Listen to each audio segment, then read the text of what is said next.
What's up, guys? Welcome to episode 5 of Bleav in Queens. I'm Joe Serralo, joined as always by my man Tyler Ward, here to bring you the latest updates, news, and developments on the Mets. We've got a ton to get to tonight on this Sunday evening.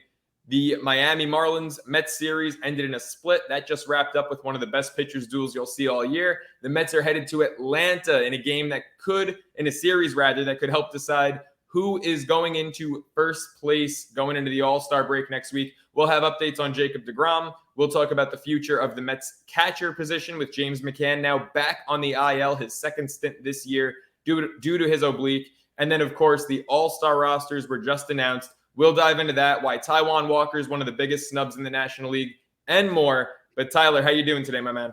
I'm doing okay. Again, we're recording this. Usually the pod comes out the day after the series wraps up for the Mets. They split the series. I don't love it. It's not the worst thing in the world, but I definitely have some gripes to share while still shedding some positivity going forward as well for this Mets team. I know for all my viewers here that are watching on YouTube on the channel WardyNYM, thank you guys so much for being here. Make sure to smash that like and subscribe on as always. And wherever you're getting your podcast listening to this right now, make sure to listen in, chime in, make sure you rate, review, all that fun stuff, guys. Like I said, a deep dive is what we'll be doing in today's pod. So much to discuss, and I just want to get right into it, Joe. So let's do just that. I want to get right into it too, Tyler. But first, I do want to remind everyone that the episode's brought to you by our proud sponsors at BetOnline. Head over to betonline.ag for the latest odds, updates, and developments in sports. You can place all your baseball bets there. You can look ahead and find your NFL futures odds there. If you like fighting, boxing, UFC, you can take care of it there as well. Just head over to their website on your computer or on your phone and use the promo code Bleav. That's BLEAV for your one-time 50% welcome bonus. And let the games begin. Tyler, let's let the show begin. All right, so we just ended that Marlins series, and I want to know, what is your raw reaction before we deep dive these games and knowing about the split? What is just your raw reaction to this game? Because I just did my post-game live show, and while I wasn't ranting, I think I wasn't ranting just because of how exhausted I am with it being the same issue with this Mets team that we've seen time and time again when they're losing close games. So, Joe, pivoting it back to you, what's your raw reaction from this one? Right. So I'll keep it real with you, man. Look, I've been, I think, one of the more optimistic, positive, level-headed Met fans this season. I don't like the knee-jerk reactions. I don't like losing a bad game and then, season's over, same old Mets. I actually walk away from this series, a split in a 4-game set, pretty discouraged. Because when we previewed the series, it was Thursday night and Sunday. If we were going to split, we were fully prepared for a split. You have to be anytime you go into a 4-game set. But the games that we expected, the Mets could lose were Thursday and Sunday. Now, Sunday lived up to its billing, right? Today's game, Alcantara, Walker, both went 7 scoreless. Both deserve to be all-stars. Alcantara obviously is. Walker was a snub. We'll get into that later on. But Thursday's game, the Mets came out picking up where they left off in the 9th and 10th in Cincinnati the night before. Bats ablazing, 10-0 win. Trevor Williams, 7 scoreless. How you doing? And that set the tone. That was a game that the Mets should have lost. That set the tone for a series where you needed to win 3 out of 4.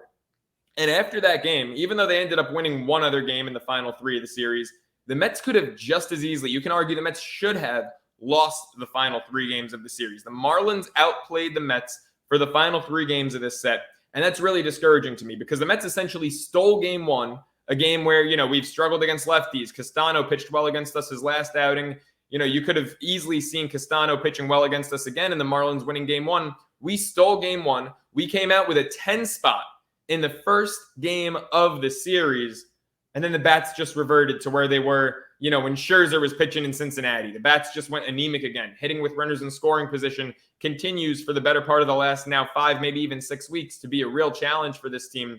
And, even though they had that magical win, obviously on Keith Hernandez Day, it was the first time since Game 6 of the 86 World Series where the Mets won in extras because of 2 errors. How about that? Wow. The stars aligned. I did not know the Mets put that one out, and it's like, wow. First time ever since Game 6 on Keith Hernandez Day. So that was incredible, right? But let's call it what it is. The Mets got outplayed. The Mets didn't deserve to win that game. You don't deserve to win a game when you're only scoring because the team makes 2 errors in the same inning.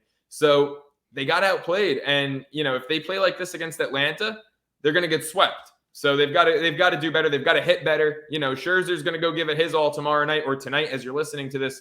But Max Fried owns us. So you got to switch something up. I don't want to hear, oh, well, we stink against lefties. Fried's one of the best lefties in the game. All right, well, Max Scherzer's one of the best pitchers in the game. So score some damn runs for him. You didn't do it in Cincinnati. Do it in Atlanta now. Hold first place for the next week. And come on, let's wake up. Let's get it going here. Joe coming out with some fire, and that's what I want to see because I 100% agree with you. This is a Mets team going into this series. Look, you had 8 runs that you miraculously get there that we see late against the Cincinnati Reds, right? Then you score a 10-piece on Castano, who, let's not forget, put up 7 strong, only giving up 2 earned runs, won the pitcher's duel between him and David Pearson, who won like 7 strong in Miami a couple weeks ago. So I wasn't feeling too comfortable pitching matchup-wise in this game whatsoever. Trevor Williams, as we said, 7 shutty. What an amazing outing for him, and what very well could be his last start in this rotation for a bit now that we have Max back, that we have Bassett back, and Peterson again is in that rotation. Williams is on the outside looking in right now, so huge props to him on what he was able to do here in this game 1. But you would naturally think after scoring 18 effing runs in a 24-hour span that at minimum you can come out and score more than 2 there in game 2 against a Pablo Lopez that you yourself beat up on in Citi Field over the past month ago. But no, the Mets were anemic. They weren't able to be consistent. And the biggest trend that you will see in this series, and again, from how we're talking, it probably sounds like the Mets lost this series at minimum 3 of 4. But in reality, yes, they won, but it felt like they still lost, especially on how brutal this one was. Even with Sandy Alcantara being a beast, that's why I'm not ranting about the Mets not having offense against him. But I am ranting about the fact that this is a Mets offense for over a month now, folks. Somehow, some way, they're second in baseball currently with runners in scoring position with batting average. I don't know how. I genuinely do not know. I guess that just shows you just how red hot this team was the first 2.5 months of the season. But man, oh man, with the current ailments that they have that we'll be deep diving soon on Marte, McCann, McNeil going to be away from the team as he's having a kid. I mean, it feels like every single time that the Mets may find themselves gaining some momentum, there's either just a roadblock to get in their way based on inconsistencies with runners in scoring position, or just we're having ailments as well. It has not been fun in Mets land from a consistent basis, nearly to the same degree that we saw even after giving them the benefit of the doubt of a brutal June with an above 500 record still when they had the worst schedule in all of baseball. We're early here in July, but when you have the second easiest schedule on paper this season and you're just above 500 through now 10 days here in July, that's not encouraging for me, especially as, again, you go into this Braves series when they are guns a-blazing right now, and then all it takes is for the Mets to continue to be a little bit anemic, and they find themselves out of first in the division, and it's going to be a seesaw that I expect all year round. But look, let's talk for a minute about game 1, which was surely the biggest positive of this series. They win 10-0, but what stood out the most to me, and again, it wasn't a consistent level because we didn't see that after game 1. However, you saw Brandon Nimmo 1 for 3 with an RBI. That was awesome from him. Starting Marte, who had a big game, one of his big games, unfortunately, before suffering injury, and the Keith Hernandez game when he was on the bench, no less. He wasn't even in the field or at bat or anything of that nature.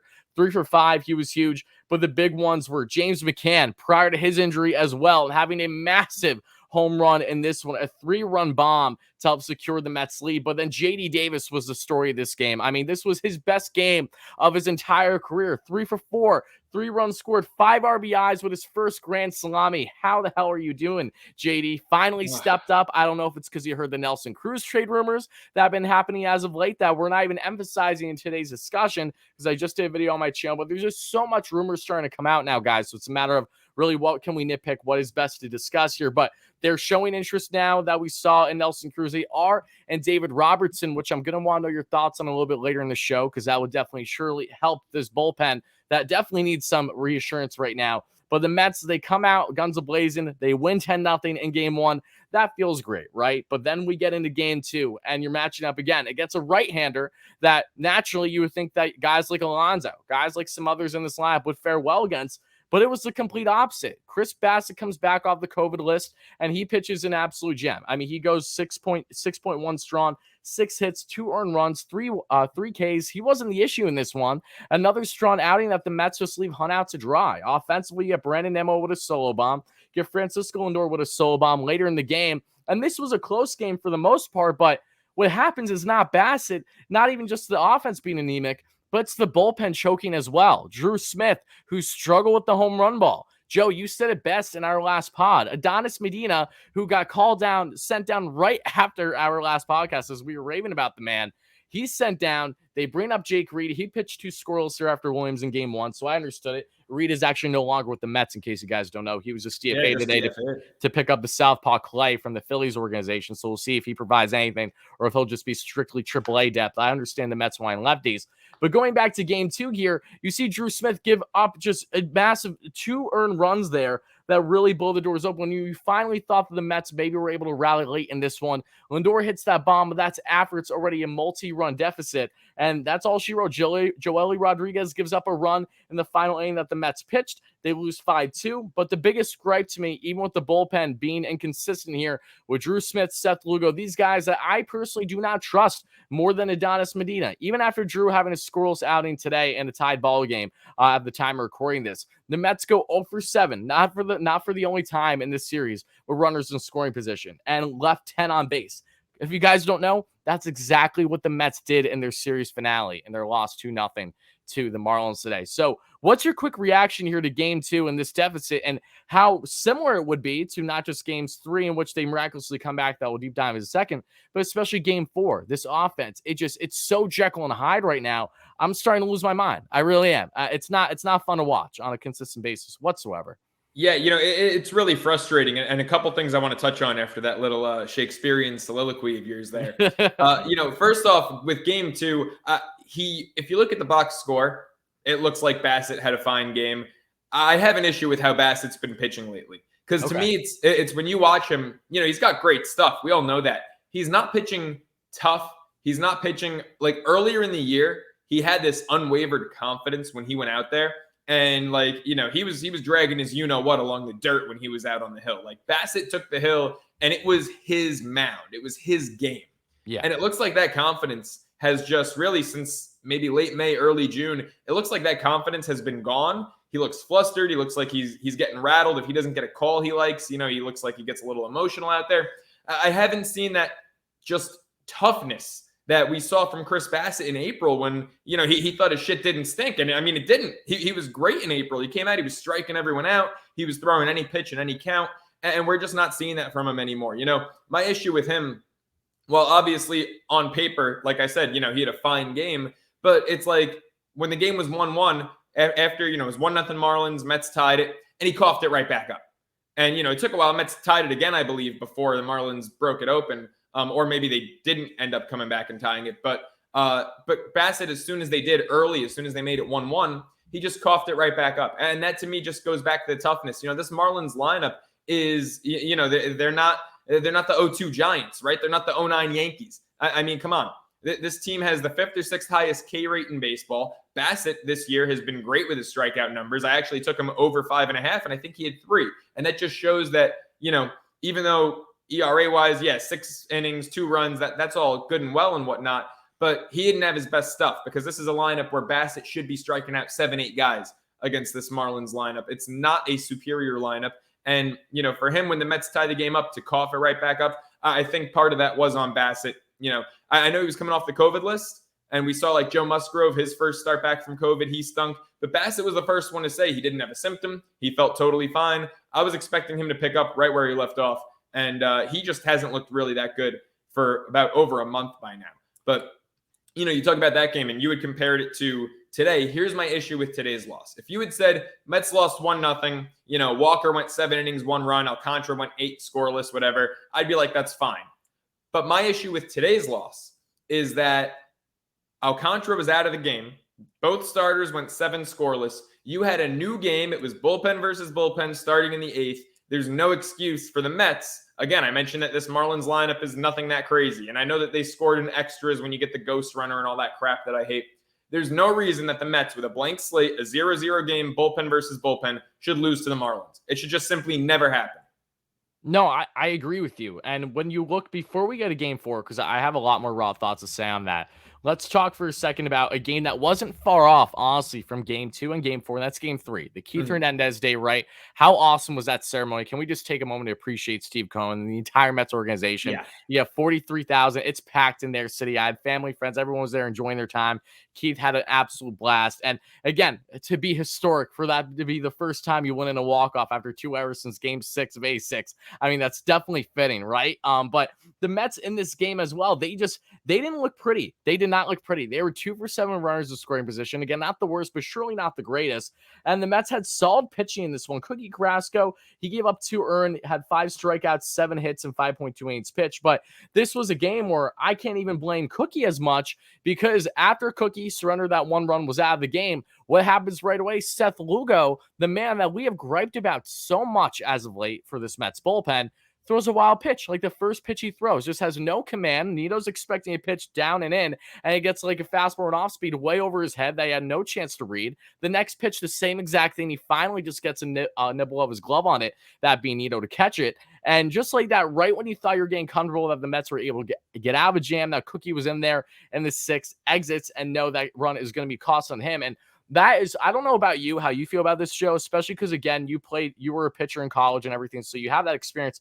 I want to know what your personal opinions are on being a starter and you leave the game and there's inherited runs on, and then those are charged on you when you know damn well that you had better stuff to, at minimum, lessen things, to only give up 1 earned run at most. I mean, so many times I've seen the Mets this year when they have inherited runs on, these relievers just don't know what to do with it. Chasen Shreve was a great example for the longest time. Yeah. We saw Seth Lugo as well. He's had numerous occasions in which he's blown this. Even Adam Ottavino. I love Adam, but I don't trust Adam too much when it comes to inherited runs. Speaking of him as well, in game 3, he did give up that home run to Jesus Aguilar on an 0-2 count, which I didn't understand. Yeah, the Marlins have his number this year. That's twice in the last couple of weeks that's happened to him against the Marlins. It's exactly kind of weird. It's bizarre. But, before I break down more on the offensive numbers here from game 3, and then we get a game 4 a little bit more, I want to know what's your opinion, again, as a pitcher, knowing that feeling when you're coming out of the game, especially if you're a starter and you're costing more runs, it hits your ERA when you know damn well that you could have gone out there either unscathed or at minimum giving up just 1 run. I mean, look, I'm not going to sit here and pretend it isn't frustrating. It's very frustrating, right? And I'm always the kind of guy who, if I want something done right, I'm going to do it myself. So, I'd rather be the one to give up the hit or give up, throw the wild pitch.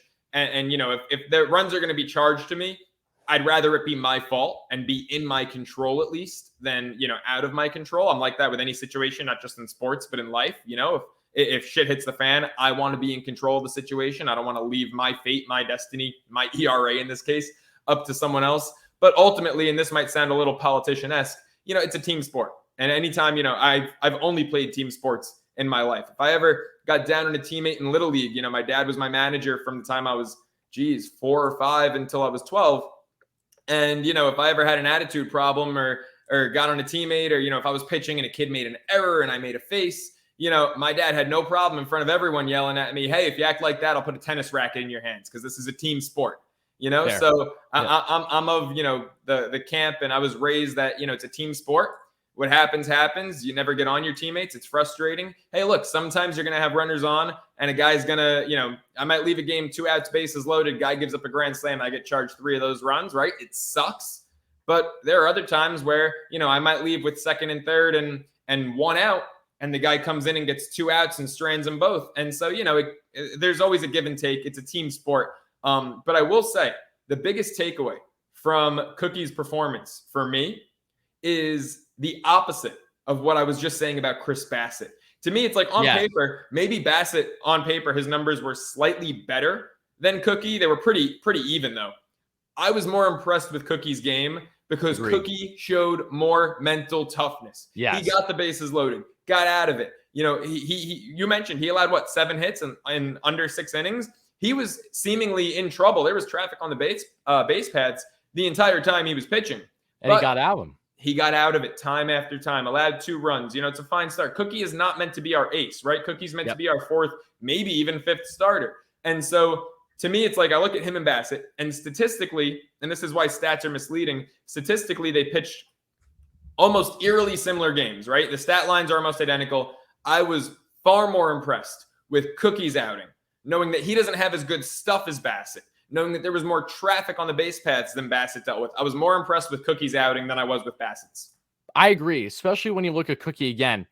Bases juiced, no outs, including error, stuff that he can't necessarily control, able to get out of that, right? And again, I think the whole point of me talking about for a second, I'm wanting to know your opinion on, again, giving up a run with inherited runners on when a reliever comes in for you, is just the fact that I don't know if you noticed this, but this has been a constant issue for the Mets with their bullpen all year long.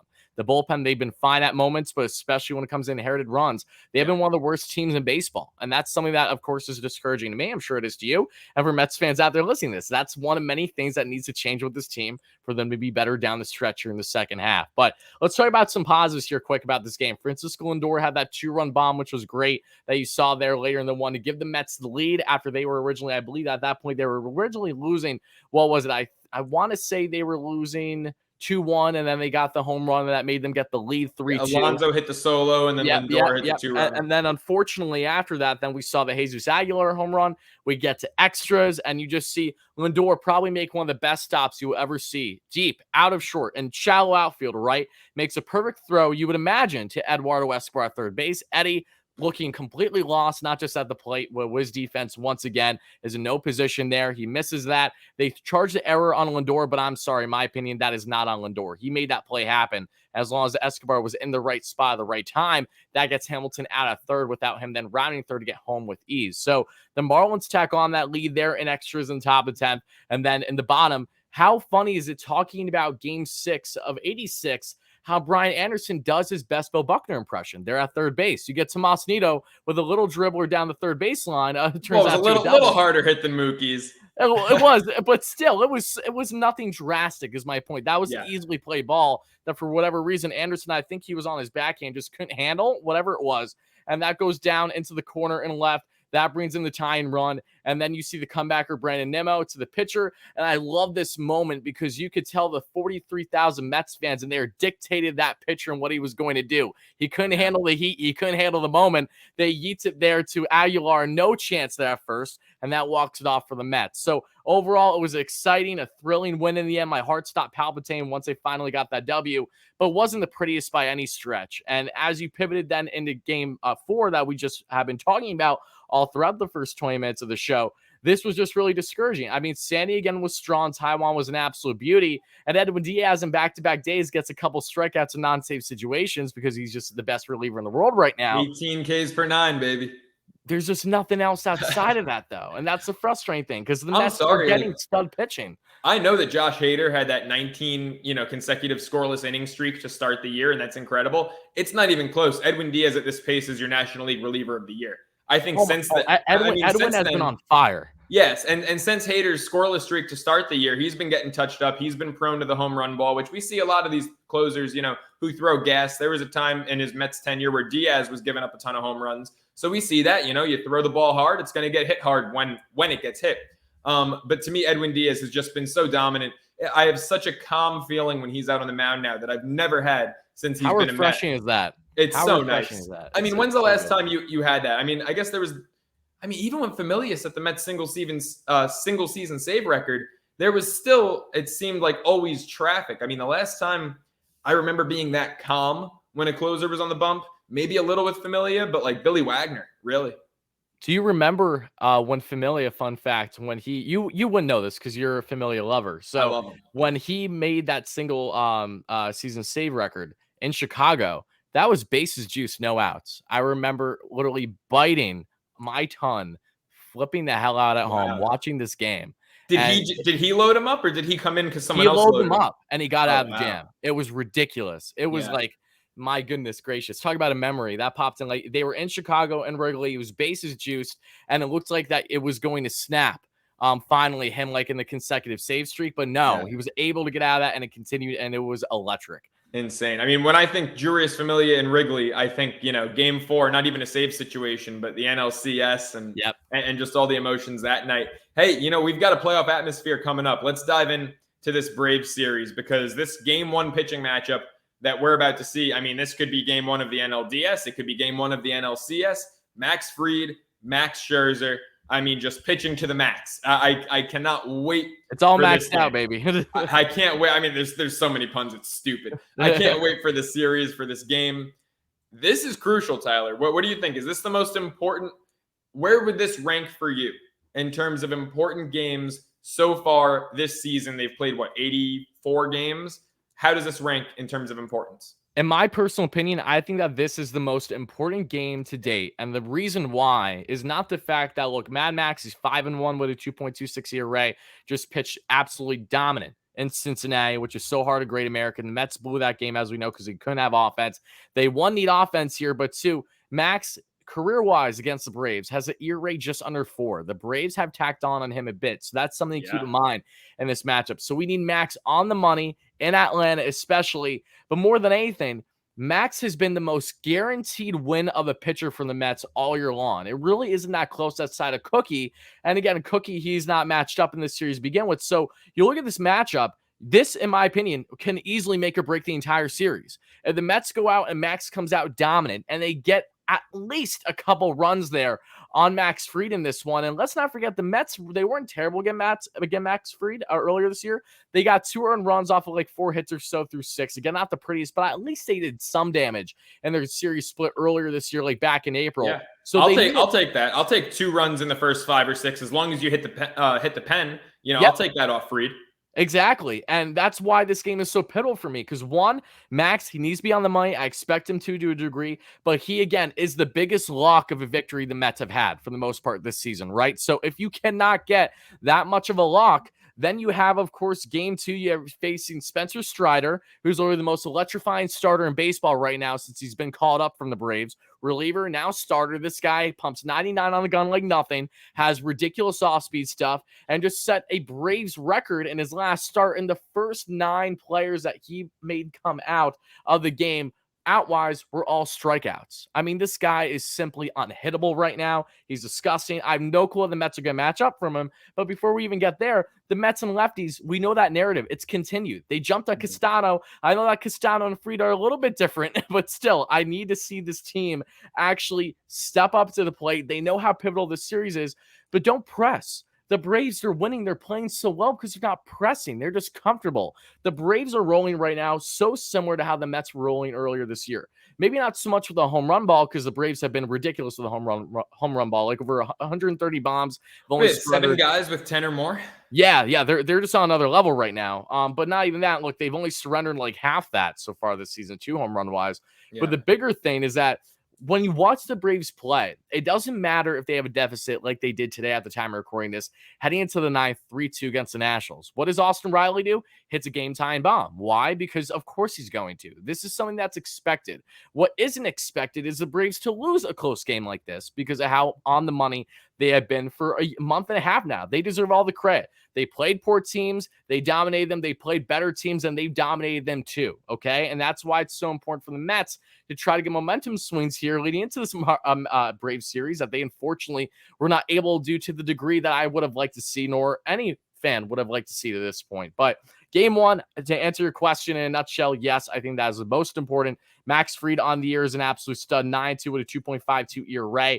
And then game 2, I mean, I want to know what's your quick reaction on Strider because he has just been a revelation for this Braves starting rotation. I mean, out of nowhere. Yeah, I mean, Strider's phenomenal. He's sensational. He's one of the few guys that's must-watch TV when he's on the bump. You know, it's like I've got the MLB TV package, and when I see Alcantara's pitching, I'm watching the Marlins. When I see Strider's pitching now, I'm tuned into the Braves. The NLKs per 9 leader at about 11.5 is Corbin Burns, the reigning Cy Young Award winner, one of the best pitchers in baseball. Strider, now he doesn't qualify yet. He doesn't have enough innings pitched because he started the year 11 relief appearances before making his last 8 appearances as a starter. Strider's at 14 Ks per 9. Now, you could look at that. That's 2.5 Ks per 9 higher than the National League leader. Now, you can look at that and say, well, that's probably juiced up from when he was a reliever those first 11 appearances, right?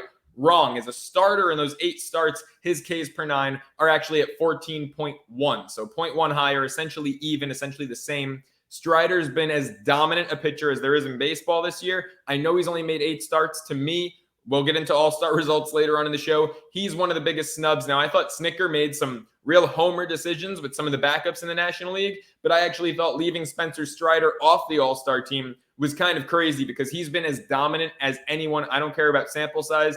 Did it in the pen, doing it as a starter, just like Christian Javier this season with the Houston Astros, and both of them have been dominant since they've been in the rotation. Strider scares the shit out of me, personally. I mean, he's the reason you need to win game 1 because game 2, you have to go in. Obviously, no team in baseball ever goes into a game expecting to lose, but as a fan base, you have to go in with low expectations, with tempered expectations in game 2. David Peterson, looking at his numbers against the Braves, 2-2 in his career. ERA is up over 5.8, but he's actually had some really good starts. He had a 10K performance early on in his career against the Braves. And it's weird because while his ERA is damn near 6, if you look at how current Braves hitters have fared against Peterson, Ronald Acuna is just 1 for 7 off. I mean, he's got about 4 walks in there, but just 1 for 7. And then d'Arnaud and Ozuna are a combined 0 for 18 with 9 strikeouts against Peterson. No one in this Braves lineup actually has a track record of sustained success against Peterson. And the way Peterson's pitched so far this season, obviously struggled to dash in Cincinnati, but still had 7 Ks. In his last 4 starts, he's averaging 8 Ks per start, hasn't gone lower than 7 in any of them. And this Braves team, they do strike out a lot, Tyler. They're a top 5 strikeout team in Major League Baseball. I believe top 2 or 3 in the National League alone. So Peterson, the way he's been striking guys out lately, Scherzer, the way he strikes guys out every start, this team, they're different from the Mets in the sense where the Mets have been struggling in the power department, but Atlanta is very all or nothing.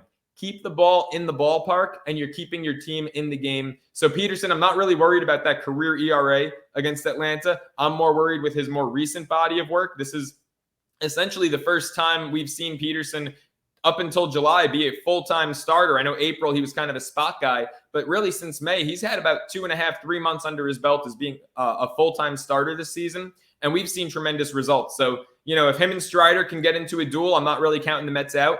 And then just bringing it back to game 1, that battle of the Maxes, Fried versus Scherzer. You look at Fried's his numbers against the Mets, 5-3 with a 2.8, 10 Ks per 9. He's been dominant. But the Mets always seem to get a run or two. So it's just really a matter of, will the Mets win a pitcher's duel or will they lose a pitcher's duel? They're probably not going to shell Fried, but there is a chance, like you said, like earlier in the year, 5-6 innings, 2 runs. There's a chance the Mets can do that. So they've got to win these pitching duels, right? The big point for me is I'm tired of losing these pitchers' duels. We had Castano-Peterson, lost 3-2. We had Scherzer in Cincinnati, 6 scoreless, 11 Ks, lost 1-0. Today with Walker and Alcantara, lost 2-0 after even our Walker starter versus Verlander.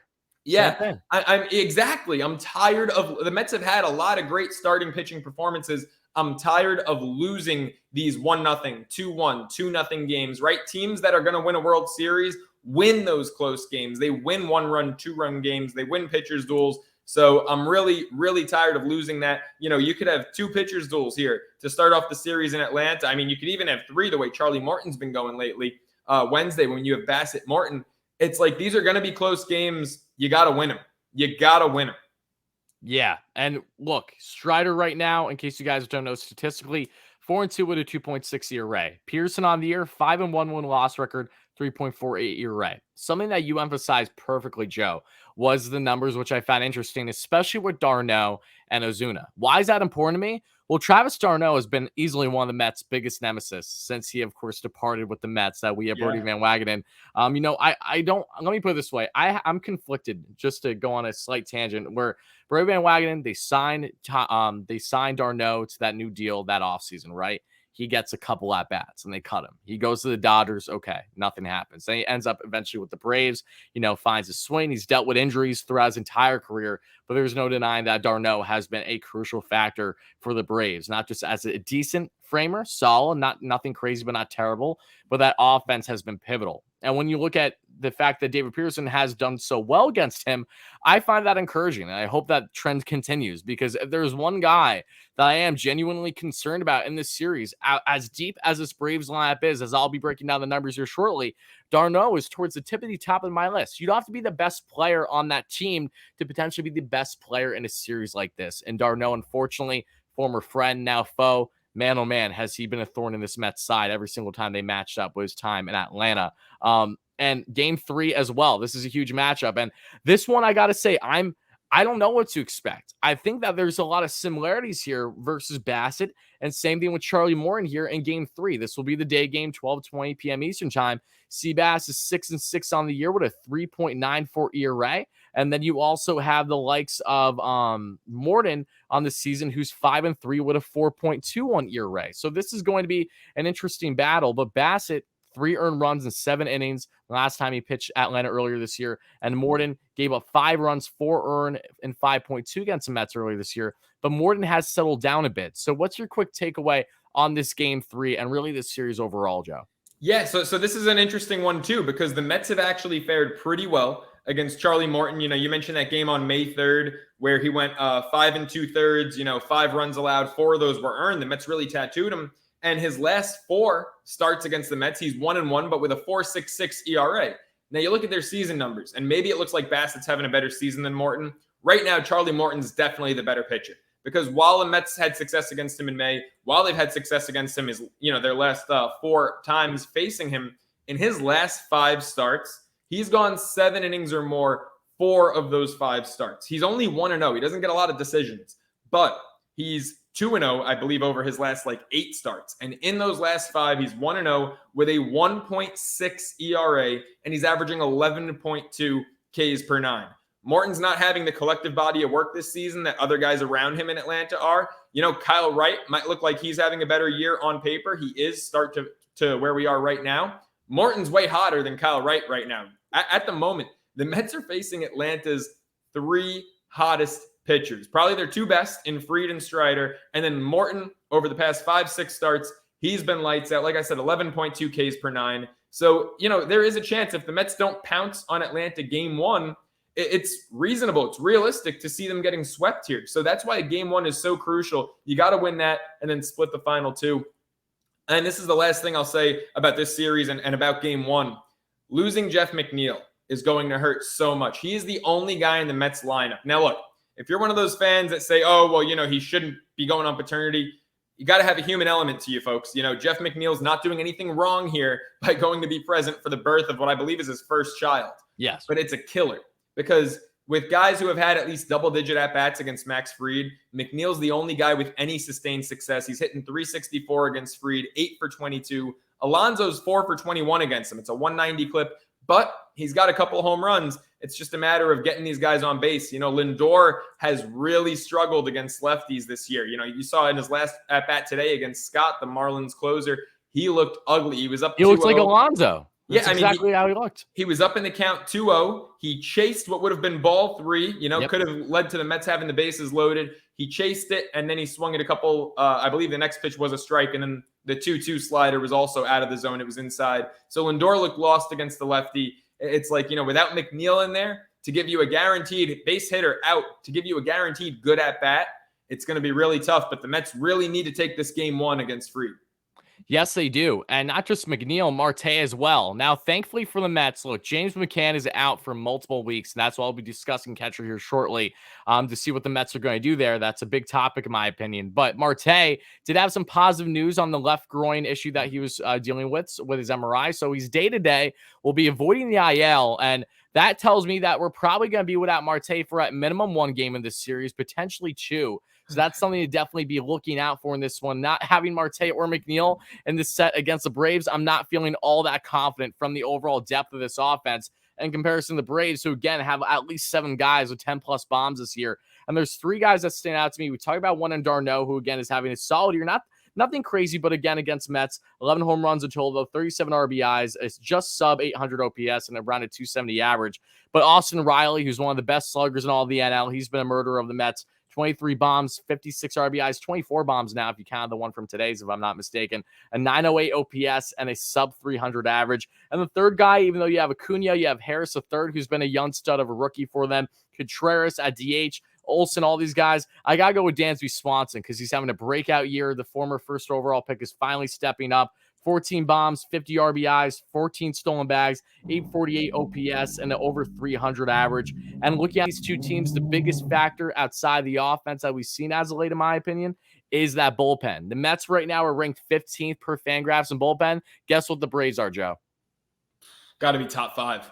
They're number 1. Yeah, it doesn't shock me at all. By the way, you bring up Swanson, and this is the one bright spot because Scherzer has actually struggled, especially for Max, 3.88 ERA, while for other pitchers that might be average or even good. For Max, that's struggling mightily against the Braves in his 25 career starts against them. Dansby Swanson against Scherzer, just 7 for 38. It's a 184 clip and 15 strikeouts. That's a 40% K rate. So Swanson, he's been the best offensive shortstop in the National League since May 1st. Trey Turner obviously has been great all year. Swanson had an awful April, has been absolutely otherworldly since May 1st. So since then, you're going with one of the hottest shortstops in baseball, the best in the National League, versus a dominant pitcher. I mean, that's going to be a really fun matchup to watch. Well, Swanson, his 2+ months of great baseball outweigh his career struggles against Scherzer. That's going to be another key matchup because he's a table setter, man. I mean, he can turn a single into a triple like that. So that's going to be some game. Yeah, the offense is locked and loaded. We'll see who prevails in this one. All I know is that this is far and away the biggest series the Mets truly have so far this year. Yeah. And we'll see how it turns out. But now let's get into a quick update now on Jacob deGrom. In case you guys don't know, and Joe, I want to know your reaction. Jake had his second rehab start a couple days ago. Easily for Port St. Lucie, went 3 innings, had himself giving up 3 hits, 0 earned runs, anything of that nature, 6 strikeouts on 36 pitches. What's your quick reaction to that?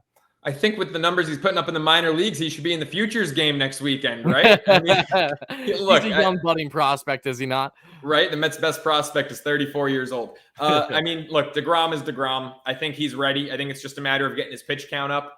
Obviously, I'm not seeing 6 strikeouts against, 18-year-olds and salivating, but he's doing what he's supposed to do, right? I mean, he's not giving up hits. So it's, Jake's ready. It's like I said, it's just a matter of longevity and getting his pitch count up. I want him up in 2 weeks. I need him back, even if it's not for the Padres series right out of the All-Star break.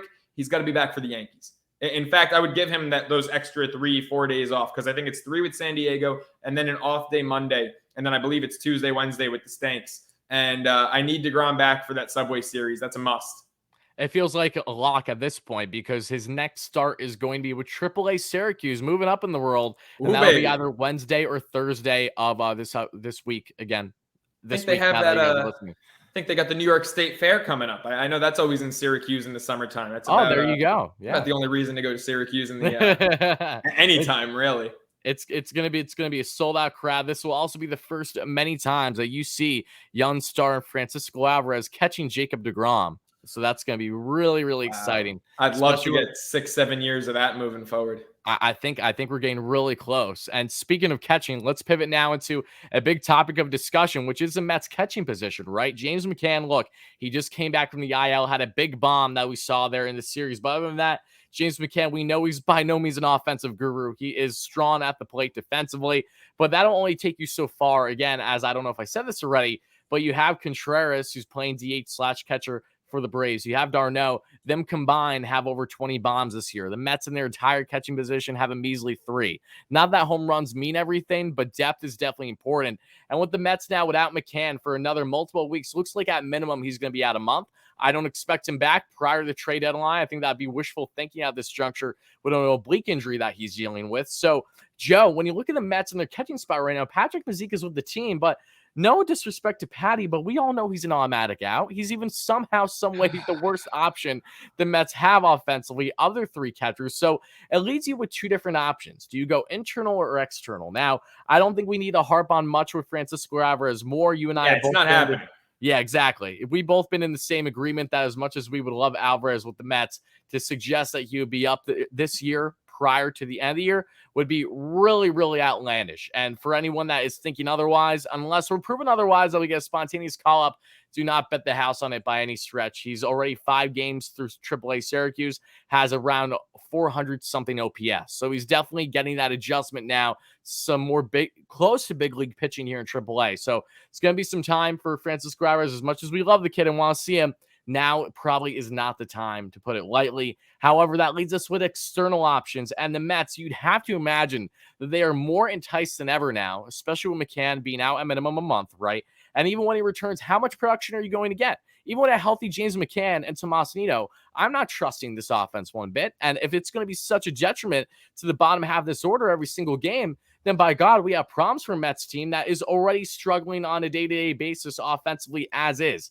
So that leaves you with a couple options. And the cream of the crop, the guy that, of course, the Mets, us fans would love, is Wilson Contreras. He's a rental. So, yes, he's going to cost you a bit. Hopefully not too much, but Contreras is really the best catcher in baseball right now, or easily one of them. He has a 270 average, a 387 on base, a roughly 500 slugging this year, a 148 WRC plus, 13 bombs, 46 runs scored, 35 RBIs. He's your starting catcher for the NL in this year's All-Star game. We'll be in the All-Star discussion soon. But what's your kind of thoughts on Wilson? Again, to me, I know the Mets would love him. It's just about parting with top prospects, but do you think the Mets may be more enticed now than ever, not just with Wilson, but with a reliever that they have shown recent interest in the veteran David Robertson? So think about a potential package. Yeah.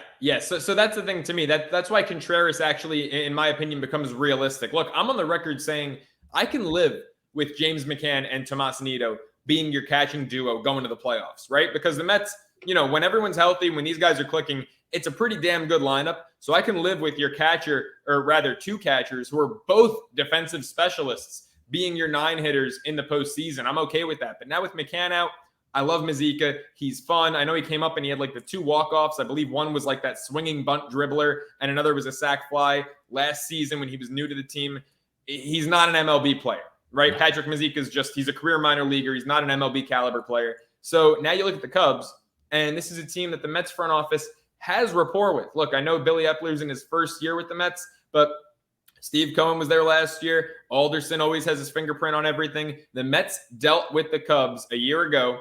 They got Javi Baez. They sent Crow Armstrong, the outfield prospect who is playing in the Futures game, over to Chicago. So it's a team, it's a front office that they've dealt with recently, that even though they're in the same league and historically they've got a decent rivalry, it's a team that they're comfortable dealing with, that's comfortable dealing with us. Contreras is a rental. The Cubs know that. Robertson's a rental. He's also 37.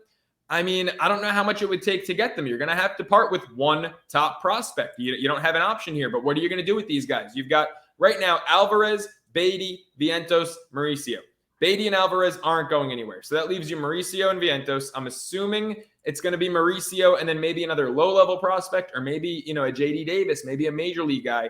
But, at some point, look, would it stink if Mauricio goes on to have a great career? Yes. Everyone was losing their minds over Kalenic, and he's done nothing so far with Seattle. So, Lindor up the middle, we're set. Lindor and hopefully McNeil for a long time to come. You've got Guillorme as well. At some point, maybe it's time to part with Mauricio. Go get a catcher who's a great defender and also the best offensive catcher in baseball, bar none, and go get a back-end reliever because, these guys have been really shaky and inconsistent. They started the year great, like you mentioned. Now they're middle of the road, 15th best bullpen in baseball. So, go get Robertson, pair him back with Ottavino, the former Yanks, both about 37 years old, both having great years. Go get Contreras. I don't think, it depends what other teams offer. That's always the variable. Yes. I don't think on paper it should really cost much more than Mauricio just because Contreras is a rental. I mean, last year we got Baez for Crow Armstrong. That was straight up. We got Trevor Williams too. Did we give him anything else besides Pete, or was that it? It was just Pete. Yeah. And I think Mauricio is a better prospect than Crow Armstrong. So, go get Contreras and Robertson. Yeah, and that's a thing because when we've seen recent reports, right, the Mets, at least to this juncture, have not been in favor of doing the same exact thing they did last year, as a matter of fact. They apparently, from what is being out there, they do not want to part with any top prospects for any type of position player. But where's Mauricio going to be long-term? No. Exactly. Let me put it this way. I do believe that Mauricio will be dealt at some point, but I do believe that in his case, it might be more realistic to potentially be dealt to a team where you can get more of a controllable player like a Luis Castillo or Frankie Montas. Those feel ideal as well. But to put that aside for a second. Did you hear that, by the way? Yeah, I did hear it. Sound like a ghost. Yeah, it's like my neighbors are moving furniture over here in my apartment complex. It sounds like a whale like shitting its pants. I don't know what's going on. Right in the heart of LA. Yeah. But okay, so let me just talk for a second because you see the Mets here and you have Contreras, right? You have Robertson. They're going to cost you an arm and a leg, not too much, but a decent amount, at least one of those top prospects. Now, while the Mets have been reluctant to do this, what we do know is that all it takes is for a significant injury, potentially like McCann, to change their mindsets. Even with Alvarez supposed to be ready by next year, do the Mets potentially go all in for Contreras and a Robertson? You kill two birds with one stone. And hey, if that is X factors for the Mets going all the way this year, no one and their mother will be complaining about the Mets parting ways with the top prospect for rental should they bring back neither this offseason. Again, Contreras, you could potentially bring back, and maybe you can balance him and say someone like Alvarez at DH/catcher if you can part with James McCann's contract separately. But that's a big question mark. We don't know that at this point in time. Take a lot of shuffling. Yeah, but we do know that the Mets have to act in the now. They're in a win now stage right now. If you're going to go all in this season, you have to look at the likes of Contreras. I would say now more than ever, given the recent stats of McCann, and even when McCann's in the lineup, I'm not trusting him. And when you look at how much of offensive liability he's been, Mr. Double Play Machine, and Nido, I mean, Nido's so hit or miss as is still. He's not terrible, but he's definitely not great either. It does leave you to wonder. And one more thing I want to add on the catcher segment is there's two other guys. There's Sean Murphy from the Oakland A's. That's a guy to keep in consideration. I know he's in the prettiest name out there, but there's no denying that he still would be an upgrade over what the Mets have right now, and surely an upgrade over Patrick Mujica. You know, he's on team control until 2026, and this season he is batting low, only 230, a 300 on base, and a 404 slugging, 9 home runs, 34 RBIs, and 32 runs scored for the young catcher. That most certainly would help. That would be the Mets' best offensive catcher already this season and will not cost you an arm and a leg by any stretch. Maybe you consider pairing him with, I don't know, a nice southpaw to AJ Puck that you have there from, or Puck, pardon me, Puck or Puck, I don't know his name, from the Oakland A's, or even a Frankie Montas if you're really interested in him. Or if you, that's what I would see happening. But the thing with Murphy is, like, if it's just him solo, I don't want to give too much up. I mean, maybe a low-level prospect, maybe even just cash, because this is a guy who, you know, I don't think he's a guarantee to make the postseason roster if they were to go out and trade for Murphy. You know, you need two catchers. If everyone's healthy, I'm taking Nido over Murphy. I mean, just because of his defensive prowess and the fact that Nido with runners in scoring position has been serviceable this year offensively. I think we spoke about this last episode. He's actually better hitting with runners on as opposed to with the bases empty. So, you know, I would give up very little for, because I don't even know if he'd be on the October roster. I don't think that it would cost you crazy amounts to land him, though, either, especially because, again, he's a low average hitter, has some pop in his bat, and can definitely bring you more offensive production than what the Mets have gotten.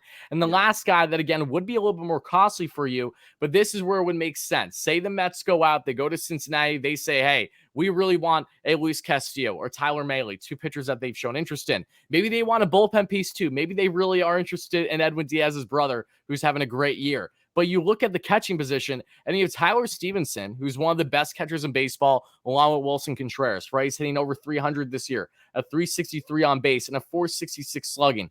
5 home runs, 22 runs scored, 31 RBIs for the 25-year-old, not a free agent until 2027. So again, if you do a big deal, you're going to give up some assets. But the caveat is that if you get Stevenson, you get Alvarez, and you somehow, some way bury McCann's contract next year, then you can have that DH/catching duo with the two next season, which can be appealing. And the Mets, you have options. I would love the Mets to have two really rock solid catching options for the next how many years under team control. So again, if you're going all in, you're going to give up assets, this might be one of the better routes to go should they be able to swing something. But again, it will be costly.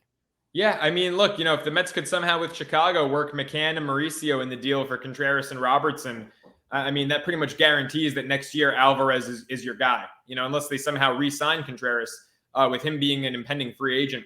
That would intrigue me. McCann's had success in Chicago before, playing on the South side. So if they were to package him, guarantees next year Alvarez is probably your opening day starter with Nido as the backup. That would be interesting. But, you know, yeah, Cincinnati, another great point. I don't see it happening because Stevenson's got about another 4 years after this season of club control. So I feel like Cincinnati might try to fleece us. But, you know, their owner hasn't tried to win in decades. So, you know, maybe there's a possibility there that, you know, with the Reds and A's, I really only want to do a deal with them if we're kind of fleecing them, to be completely honest. The Cubs, I'm willing to give up a little more because Contreras has proven he's been the best catcher in baseball for the better part of a half decade.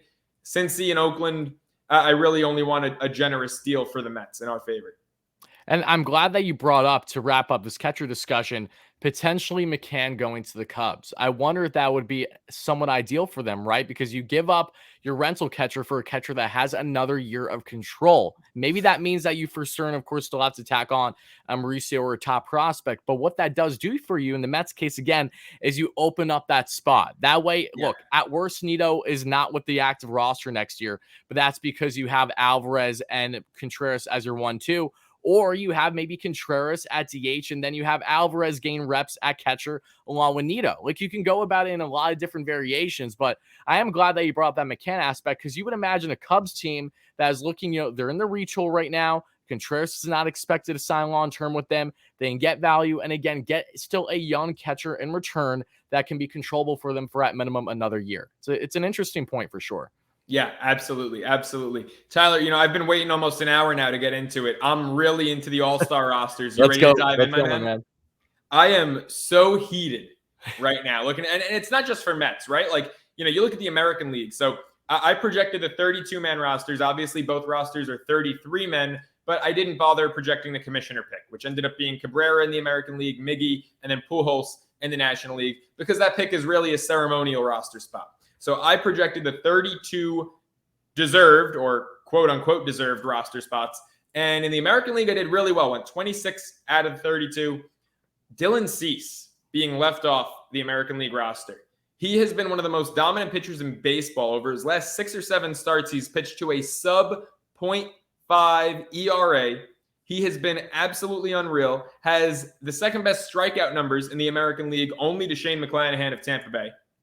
Cease being left off that AL roster made absolutely zero sense. Also, Ty France for the Mariners, who is statistically, you can argue, the best hitting first baseman in the American League. Doesn't have Guerrero's power numbers, but leads first baseman in average, leads him in OPS. Oh, he was completely robbed. France being left off is absolutely insane. So those are my 2 gripes with the AL. But when you look at the National League roster, got 4 Mets. Got Alonso, McNeil, Marte. Marte, I feel, should have been a starter. He's a reserve. He finished 4th in voting. Jock Peterson edged him out for that 3rd and final starting spot. And then Edwin Diaz, no-brainer, in the bullpen. Taijuan Walker deserves to be an all-star this year. And this is a problem when you have the every team needs to be represented rule. I think it's complete bullshit. I'm sorry. I've never been in I'm sorry. I'm not a fan of that. I kind of like it. I'm not. But I feel like I feel like, pundits and reporters, I feel like we put a little more effort into it. Like, I think it's a good rule. It's very unique to baseball. And like I think I said it last episode, baseball is the only all-star game that I love, that I care about. And so I like that unique, aspect of it. But you really need to be thoughtful about how you construct the roster. And, we saw Snicker really, I felt like the Braves could have actually had more pitchers on this pitching staff, but we saw him load up Braves on the reserves for the National League. Travis d'Arnaud is having a really good season. I don't think, because of that rule, deserved to be an all-star. I thought Dalton Varsho, the Diamondbacks catcher, would have made more sense, because now with this rule, you've got Joe Mantiply, who I love, who I think the Mets should go out and explore as a left-handed reliever, on the trade market. But you've got Mantiply taking up an all-star spot. You only have 12 spots for pitchers, guys. And look, the sad reality is that there's about 20 to 24 deserving pitchers in the National League this year. Offense is down, pitching is up. So it's really hard to narrow it down to the best 12, and I can appreciate that. But Mantiply, as a middle reliever, lefty specialist, having an amazing season, should not be on the all-star team. And the D-backs could have sent their catcher, Varsho, who power number-wise is one of the best hitting catchers in baseball this year. He, I think, over d'Arnaud would have made a lot more sense to free up one of those pitching spots. Because a guy like Taijuan Walker, I love to point out, if you eliminate one start for Taijuan Walker, his first start back off the injured list in early May against Philadelphia, where he went 4 innings and allowed 7 runs, 6 of them earned. If you take that one start away from the guy who is 7-2 on the season, his ERA drops from already an incredible 2.6, where it's at right now after today's start against Miami, to 2.09. How are you going to leave a guy off who, with the exception of one start, has pitched to a sub 2.1 ERA, and he's not an all-star? To that point, Zach Wheeler left off the all-star team, the former Met. Now, I'm not trying to give Philadelphia any brotherly love over here, but Zach Wheeler, since his first, 3 starts of the year, and then he spent a brief stint on the IL, ever since coming off the IL himself, he's pitched to a sub 2 ERA. I mean, Wheeler and Walker, really big snubs off the all-star team. I even thought Spencer Strider deserved to make it for Atlanta. I know he's only made 8 starts, but that 14 Ks per 9 is absolutely insane. But instead, because of this rule, as I drop my pen, sorry, you've got Mantiply, you've got Bednar making the team, where I thought Brian Reynolds in the outfield would have made a lot more sense for Pittsburgh than Bednar taking up a bullpen spot.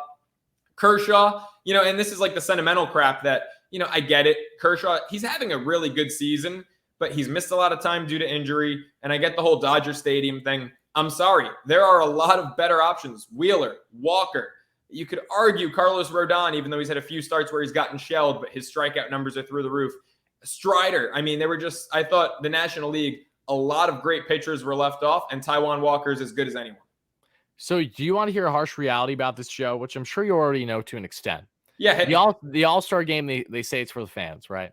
Yeah. But in reality, it's for viewership. So when you're in LA, especially something of that nature, naturally, Kershaw's a lock. Even to an extent of him having an even worse season than what he is right now. Who again, he's having a good year, but he has dealt with injuries. This is something that, again, it's about the promotion. It's about gassing up this thing the best we can with the biggest names that we possibly can.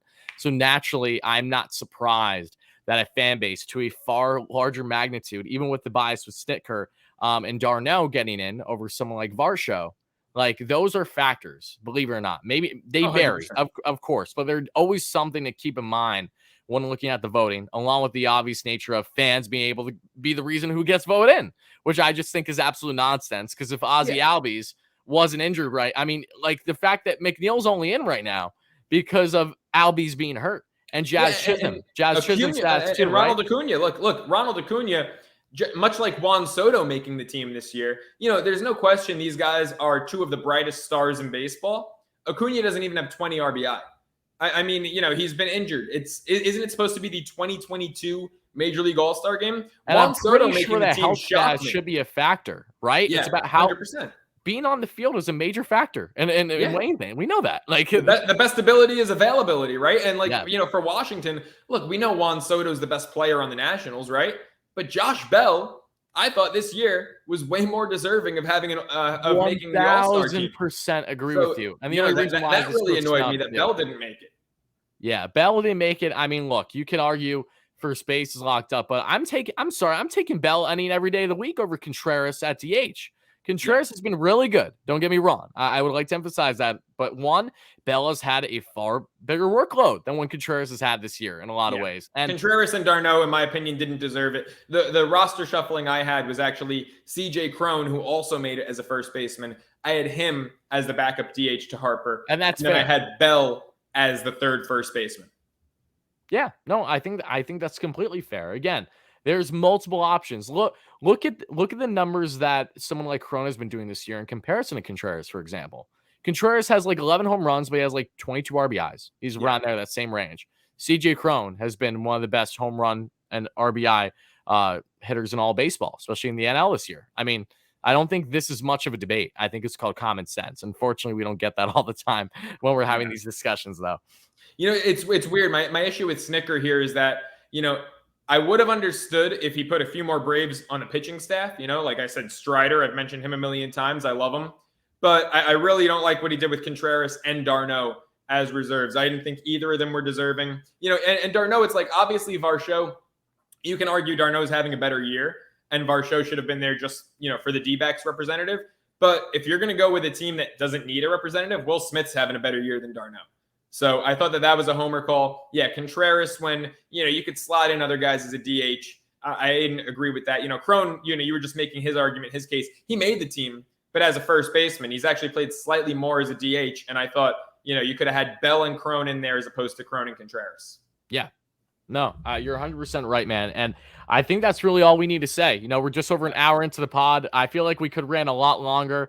I'm very antsy for this Braves series. I think that's an understatement, right? Hopefully when we discuss next in our pod, that'll be coming out. That should be coming out early Thursday. Hopefully we have some positivity and excitement after a 3-game set against the Braves. But what I do know is that this is, once again, the biggest matchup the Mets have this season. This starts 15 games that the Mets play the Braves here in the second half of the year. How are they going to fare? We will soon find out. But folks, I want to thank everyone so much that chimed in for the latest podcast presented by the Bleav Network. This is Bleav in Queens. Myself, WardyNYM. Check me out on YouTube, largest Mets platform here, not directly affiliated with the Mets or SNY. Check me out on Twitter at WardyNYM as well. Joe, where can everyone find you, of course? Find me on the socials at Joe Serralo on Instagram, at the Joe Serralo on Twitter and TikTok.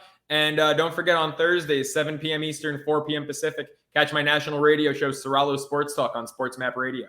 Make sure you don't miss out, guys. And of course, if this is your first time listening to this latest Mets pod out here, make sure to subscribe, rate, review, wherever you get your podcasts. And of course, here on YouTube, if you're on the WardyNYM YouTube channel. And stay tuned, guys. We're getting really close, looking like we're going to have our former New York Met as our co-host before you know it. So stay tuned for that announcement. We're pumped up. We're feeling electric about it. I hope you guys are too. But until then, have a great rest of your day, great rest of your week, folks. And we will see you all after the Braves series. And Joe, let's go Mets, baby. LFGM.